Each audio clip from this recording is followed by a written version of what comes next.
I think the next one in the room is Delegate Glass, House Bill 2308. Come on up. Good morning, Mr. Chair, members of the committee. I'm here to present House Bill 2308, a bill to extend the deadline for certification. As a federal member of the P&E committee, I don't have to tell you how many some changes have been made to our recent election system. One thing that hasn't changed is the deadline to certify results of the election, even given the increased workload and the fact that considering the fact that sometimes holidays may occur directly after the election, like Veterans Day did. The deadline is extended to be able to receive election results. However, the deadline to certify remains the same. So what this bill does is simply extends the deadline for certification at 7 days after the election to 7 days after the final deadline to return absentee ballots that have been postmarked on or before the date of the election. Again, it's designed to sort of give registrars enough time to process and do the necessary research to ensure that our elections are well. I ask that the P&E subcommittee approve this bill. All right. Any questions of Delegate Glass? All right. Anyone in the room wish to speak in favor of the bill?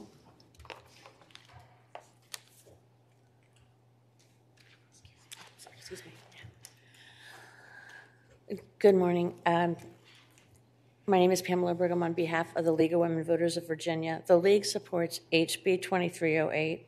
A local electoral board may adjourn for up to 7 calendar days after meeting the day after the election, since the law provides that absentee ballots may arrive by noon on the 3rd day following an election, as long as the ballots were postmarked by the close of the polls. The current process would unnecessarily and probably unintentionally shorten the allowable time for a local electoral board to adjourn. Whether you agree with the added time for receipt of absentee ballots or not, as long as the law provides for the extra time, this bill seems to be a housekeeping item to provide the electoral board with the same maximum 7 days adjournment. It does not affect the timing of the State Board of Elections certification. We urge you to support the bill. Thank you. Thank you. Anyone here in the room wish to speak in opposition? All right. We will move online. We have a couple of people signed up for the bill. Stephanie Isles.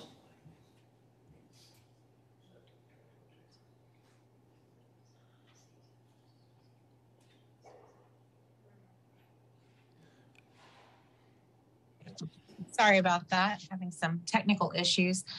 We would like to thank Delegate Glass for introducing this most important legislation on behalf of the Virginia voter registrars and electoral board members. I'm the Director of Elections and General Registrar for the City of Norfolk. Historically, canvass of an election was required to be completed within 7 days of return of absentee ballots. However, currently law requires that the canvass of the election be completed within 7 days after the election. With the extension to count absentee ballots received from drop boxes on election day, as well as those postmarked and received until noon on the 3rd business day after the election, compounded with the requirement of same-day voter registration with provisional voting up to and including election day, our workload has increased exponentially, and our time frame to complete the certification process has not. In the November 2022 general election, Norfolk had 489 same-day voter registrations on election day that required a provisional ballot be cast, researched by our election staff and reviewed by the Electoral Board. As the November 11th Veterans Day holiday was observed on the Friday after the election, the Postal Service delivery was delayed until the following Monday after the election for absentee ballots to be received and tabulated as part of our post-election process. This means we couldn't certify the election before noon on Monday and had to have it completed by Tuesday, November 15th. This bill is a common sense bill that has no political motivation. We are simply requesting an extension of the canvass to 7 days upon final receipt of absentee ballots, as we previously had, so that we can perform our duties diligently to review and process registrations, administer voting credit, receive and tabulate absentee ballots, and research and approve provisional ballots.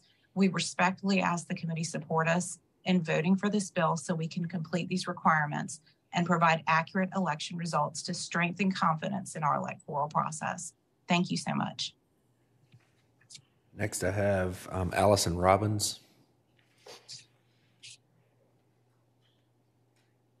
Good morning, Mr. Chairman. Allison Robbins. I'm the Director of Elections and Registrar for Wise County. I'm also the Legislative Chair for the Voter Registrars Association. We thank Delegate Glass for carrying this bill, and we urge the committee to support the bill. Thank you so much. All right, we have one against. Ann Gregorian. Yes, hello. I'd like to point out once again that this bill has a companion bill, SB 1380, and basically it's accommodating all the radical changes to our electoral system that we've had over the last couple of years.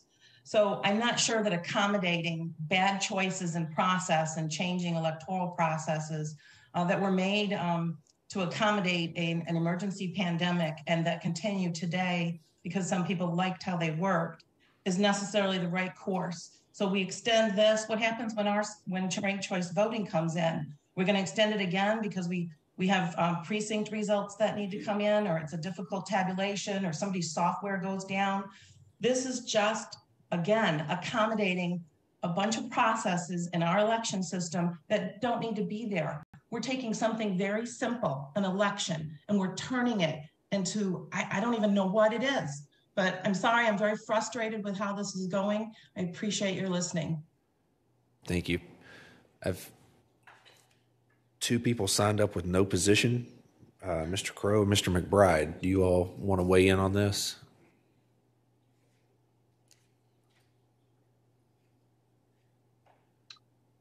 Yes, Mr. Chair. I mean, I just want to say that we've had a lot of, I don't know if it's affected anybody's votes, but we've had a lot of anecdotal examples of voters being confused. But I just want to note that the much bigger obstacles in our system have more to do with where to vote, how to register to vote. There are numerous anecdotes in our system about when voters have trouble understanding how to participate in the process. And ranked choice voting is an optional exercise. You can either rank your candidates or you don't rank your candidates. And if your candidate does not fall, in the, under the third place position, you won't have any relevance to your vote.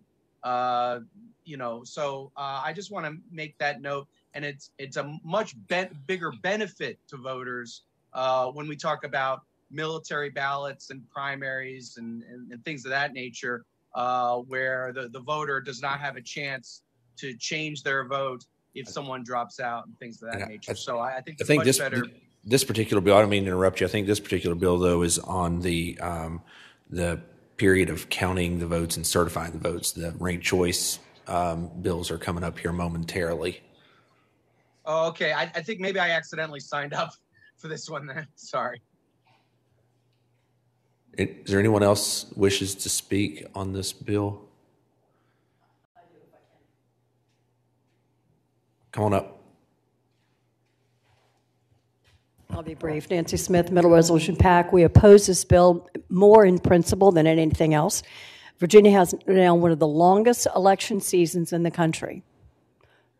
That is not something to be proud of because the number of days, the staff that it takes, the frustration that we are hearing from registrars, from their staff, from electoral boards is overwhelming. The work and the cost to them is really quite beyond the pale. So to continue on, I understand the registrar's frustration, but to continue this on just extends the election season, delays getting results back. So thank you very much.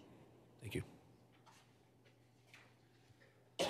Good morning again, Mr. Chairman. Again, I'm also standing in opposition of this particular bill.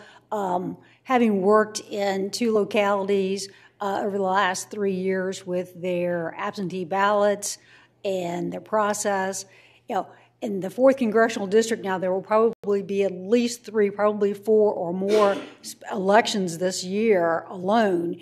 And then you push out the range for each of those particular election cycles, then you really are going to start having overlap for the whole process, and that's absolutely going to add more burden to the process.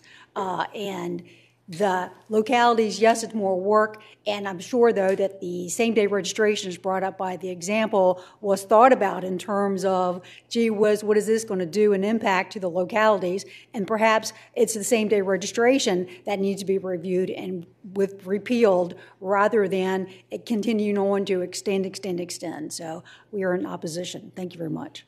Right, thank you.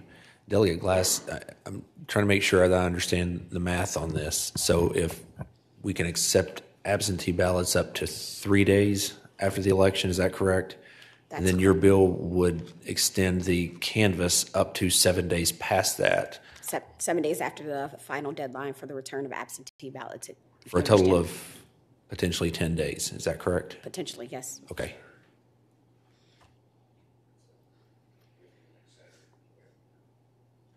All right, any final questions of Delegate Glass? Committee operates by motion. Move to report. Mr. Chair, substitute motion. Delegate Williams? Mr. Chair, substitute motion. Like to pass by indefinitely. Like to speak to that motion. You have the floor. Anybody want a second? Okay, motion made, properly seconded. Do you wish to speak to that motion? Yes, sir. It sounds like we're trying to fix a bunch of problems that were created by same-day voter registration, drop boxes, no excuse absentee balloting, late return of absentee balloting. I'd like to see us go back to how it was before, where we had election day, not election season. People are currently voting nearly 3 months out of the year. People are sick of elections all year, every year. That's how much we're voting. That's how much elections, and continue to manipulate these elections and fiddle with them is frustrating Virginians. And you're skyrocketing the workload required of registrars. And we need to talk about reducing how much work we're putting on them, reducing how many problems we've created through our election system, and going back to how it used to be where people had the responsibility to show up and vote. Thank you. All right, Delegate Munden King, you wish to speak to the motion? Yes, speaking to the motion. You have the floor. We have Thank you. 2 minutes on both sides. Okay. So I'll be brief.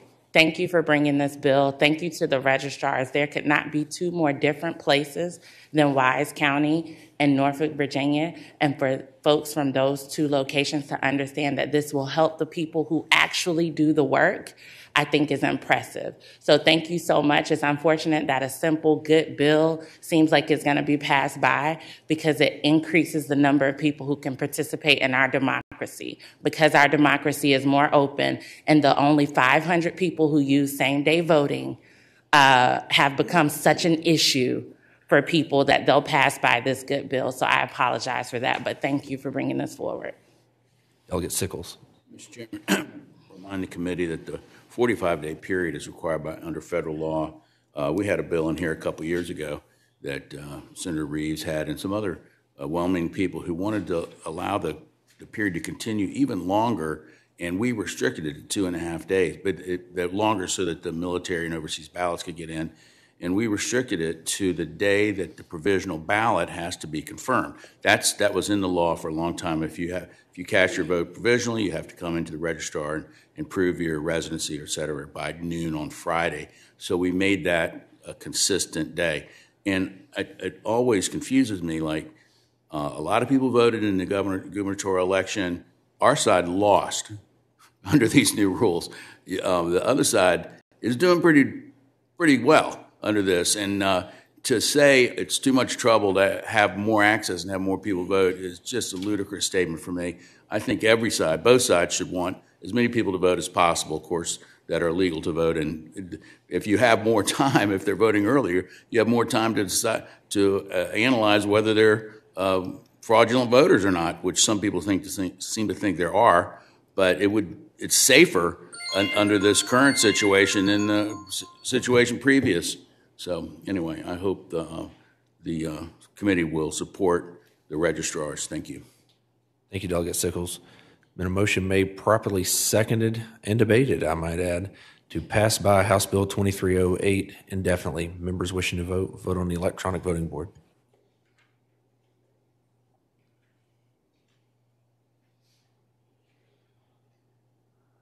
Clerk will close the roll. House Bill 2308 passed by indefinitely by a vote of 5 to 3. Thank you, Delegate Glass. Thank you, Mr. Chair. Hope we don't go back to the good old days.